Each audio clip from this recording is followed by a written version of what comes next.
May problema ba ang buhay mo? Huwag kang mag-alala. May advice ako. Pakinggan mo. Alam nyo, ganyan talaga ang buhay. Parang life. Basta yung importante ay mahalaga. At kung saan ka masaya, dun ka happy.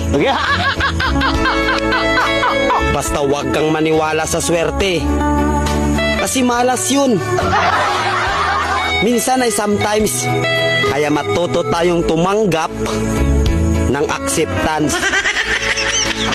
Halimbawa, for example, ang baby ay sanggol. So kung di mo intindihin, you don't understand. Basta kaibigan, lagi mong tatandaan that wherever you go are there. At the end of the day, ay gabi na. At alam mo, walang umaga sa Japan. Kasi lahat sila ay hapon.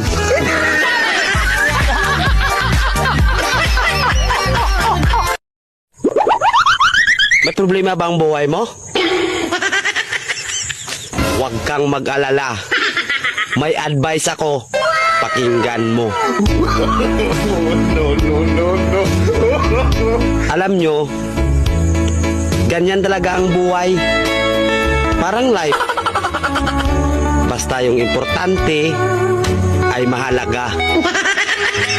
At kung saan ka masaya, dun ka happy. Basta wag kang maniwala sa swerte. Kasi malas yun.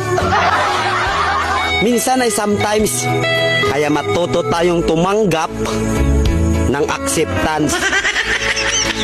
Halimbawa, for example, ang baby ay sanggol. So kung di mo intindihin, you don't understand. Basta kaibigan, lagi mong tatandaan that wherever you go are there. At the end of the day, ay gabi na. At alam mo, walang umaga sa Japan. Kasi lahat sila ay hapon.